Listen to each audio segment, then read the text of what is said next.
Hello नमस्कार, जय हिंद दोस्तों। मैं हूं अंकित फौजी और आप देख रहे हो गवर्नमेंट जॉब 2024 यूट्यूब चैनल। आज के इस वीडियो में हम बात करेंगे ईसीसीएस पठानकोट की जो वैकेंसी है उसके बारे में। जी हां दोस्तों, तैयार हो जाइए। जो भी वैकेंसी है ऑफलाइन उसके बारे में पूरी डिटेल से जानकारी लेने के लिए। साथ ही दोस्तों इस फॉर्म में मैं आपको ये फॉर्म भर के भी बताने वाला हूँ कि आपको फॉर्म भरना कैसे है, आपको डाक टिकट कहाँ लगाना है और कितने की लगाना है। तो पूरी जानकारी लेके जाइएगा। आप बाद में कमेंट करते रहते हैं कि दोस्तों क्या सैलरी है, क्या कितनी एज रखी गई है, कि सबकी चर्चा इस वीडियो के अंतर्गत मैं करने वाला हूँ।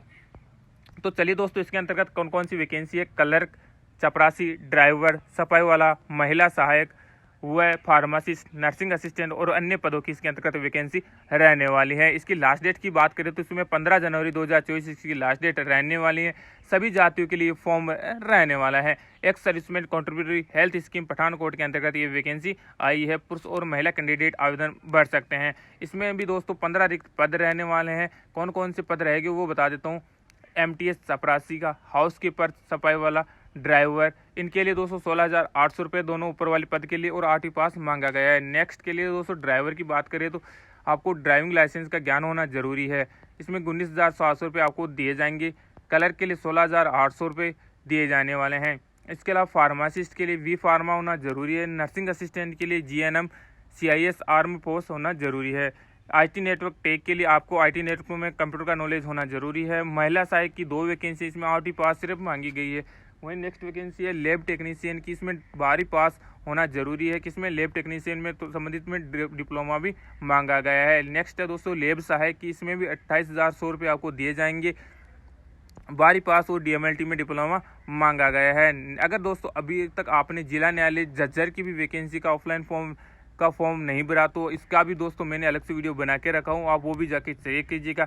इसमें भी चपरासी और प्रोसेस सर्वर के पदों पर वैकेंसी आई हैं।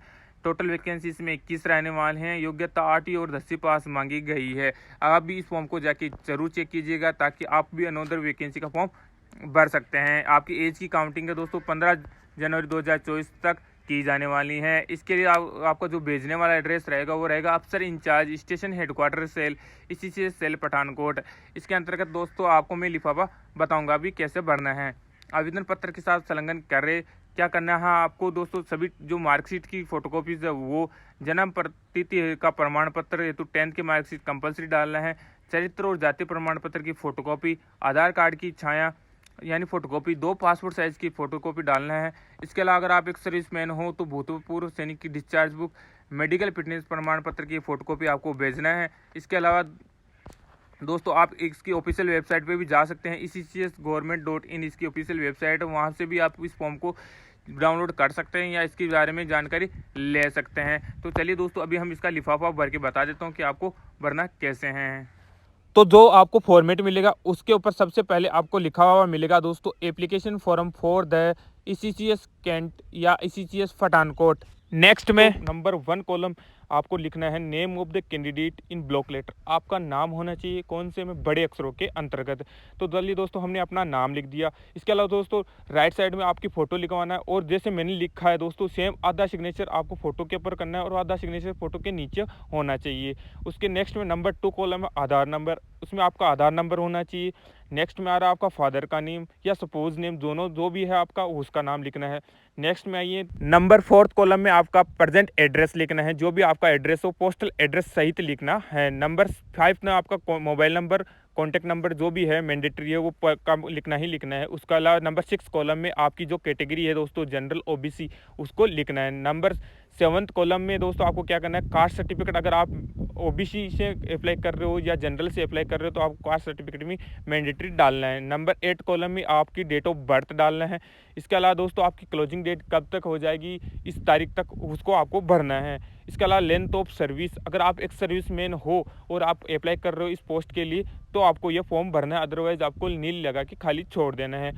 नेक्स्ट में आइए दोस्तों नेशनलिटी, आपकी जो नेशनलिटी है यानी आप इंडिया के हो, जापान के हो, भोपाल के हो, कहाँ के हो, नेशनलिटी इंडिया के हो तो इंडियन कर देना है। नेक्स्ट में जेंडर में मेल फीमेल या अदर कास्ट जो भी हो उसका नेम डालना है। इसके अलावा 13 नंबर कॉलम दोस्तों कंपलसरी, ये दोस्तों ध्यान से भरिएगा क्योंकि आपका कई बार ज्वाइनिंग लेटर या कॉल लेटर इसमें ही डाल दिए देते हैं।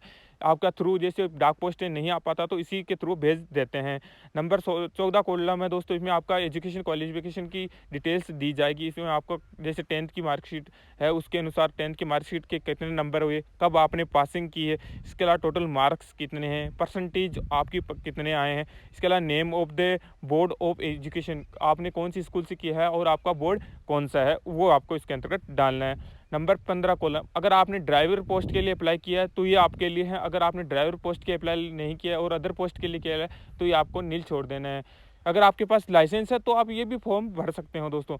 ड्राइविंग लाइसेंस नंबर इसके अंतर्गत डालना है। इसके अलावा आपके पास कौन सा लाइसेंस है, लाइट मोटर व्हीकल है या हेवी मोटर व्हीकल, उसको फॉर्म को भरना है। इसके अलावा दोस्तों नीचे ये आपको कितना आपको एक्सपीरियंस है गाड़ी चलाने का या मैकेनिज्म का, उसको भी आपको लिखना है। नेक्स्ट में दोस्तों आपने कब से कब तक गाड़ी चलाई है ये भी इसके अंतर्गत पूछा गया है। 16 नंबर कॉलम के अंतर्गत दीजिए driving experience, light motor vehicle का है या किसका है, आपको कौन से टाइम तक आपने किया ड्राइविंग का एक्सपीरियंस किया है। इसके अलावा दोस्तों नेक्स्ट में चलिए 17 नंबर कॉलम में एनी अदर रिलेवेंट इन्फॉर्मेशन, अगर आपके पास कोई एक्सपीरियंस है या कोई सर्टिफिकेट आपने लिया है तो आपको इस 17 नंबर कॉलम के अंतर्गत भरना होता है।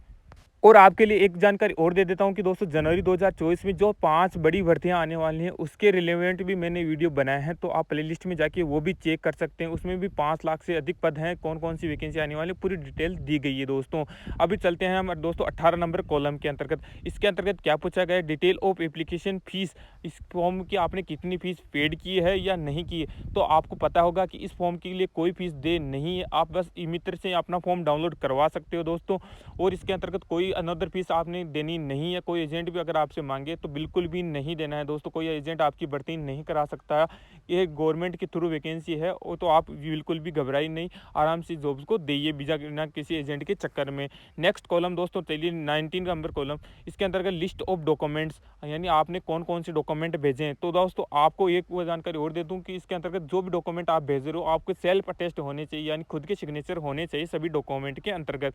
उसके नीचे है दोस्तों डिक्लेरेशन के अंतर्गत आपने दोस्तों डिक्लेरेशन करना है, यानी मैं डिक्लेरेशन कर रहा हूँ उसके ना अपना जो प्लेस है वहाँ से कहाँ से भेज रहे हो वो प्लेस करना है। और नेक्स्ट में आ रहा है सिग्नेचर ऑफ कैंडिडेट, तो आपका वहाँ पे सिग्नेचर करना होता है।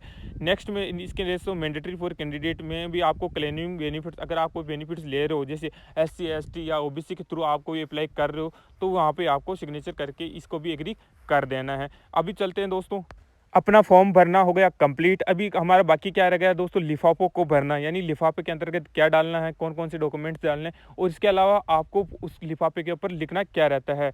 तो डियर फ्रेंड्स, लिफाफे के लिए आपको तैयार करने हैं 2 लिफाफे, उसमें एक छोटा और एक बड़ा होना ज़रूरी है। इसके लिए दोस्तों सबसे पहले हम चलते हैं बड़े वाले लिफाफे के ऊपर। आपको क्या करना है, तो बड़े वाले पे आपको लिखना है application for the post of ECHS। आगे अगर आपने किसी भी पोस्ट के लिए अप्लाई करना चाहते हो जैसे ड्राइवर, क्लर्क, फार्मासिस्ट, जिस भी पोस्ट के लिए अप्लाई करना चाहते हो उस पोस्ट का आपको यहाँ पे नाम लिखना है। आगे आपकी कैटेगरी लगा के आपकी कैटेगरी लिख देनी है। नेक्स्ट में दोस्तों चलिएगा, उसके नीचे 2 लगा के आपको वो एड्रेस जहाँ पे आपको इसको भेजना है, तो अफसर in-charge station headquarter ECHS cell Pathankot, आगे 145001 ये पिन कोड है दोस्तों वहाँ का, आगे पंजाब लिख दीजिएगा। नेक्स्ट में दोस्तों आइएगा, फॉर्म लगा के खुद का एड्रेस लिखना होता है। फॉर्म लगा के हमने अपना एड्रेस लिख देंगे, सेम वही एड्रेस लिखना है जहाँ पे आपको डाक रिसीव हो जाएगी।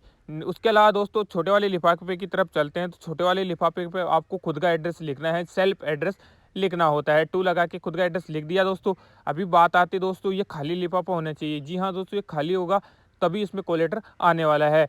सारे डॉक्यूमेंट सेल्फ अटेस्ट करके बड़े वाले लिफाफे के अंतर्गत डालने हैं। अभी बात आती है डाक टिकट की, तो डाक टिकट दोस्तों ये नॉर्मल डाक से आपको भेजना है, इसलिए इसके अंतर्गत जो बड़े वाला लिफाफा है उसके ऊपर 15 या 12 रुपये का डाक टिकट लगने वाला है, जो डाक ऑफिस वाला लगाएगा। आप इस पर बिल्कुल न लगाए, वो अपने आप लगा देंगे, आपको उनको देना है और पैसे उनको देने होते हैं। आपको लगाना है छोटे वाले पर डाक टिकट दोस्तों 25 रुपये का डाक टिकट इसके ऊपर लगाना है, ताकि आपका ऑल ओवर इंडिया में कहीं भी हो आपका डाक ऑफिस तक पहुँच ही जाएगा। उसके बाद में दोस्तों एक बार फिर से रीचेक करके हमने फॉर्म को डाल लेना है, सही तरीके से आराम से चिपका के दोस्तों पोस्ट करना है, कहीं भी मिस्टेक ना करना, क्योंकि छोटी सी मिस्टेक या वाइटनर या किसी भी का इस्तेमाल आपका दोस्तों फॉर्म रिजेक्ट करवा सकता है। तो फॉर्म भरने के बाद इसको अच्छे तरीके से भेजना है और वेट करना है कॉल लेटर का। कहीं दोस्त कमेंट करते हैं कि कब तक कॉल लेटर आएगा, तो जल्दी ही उनका भी आने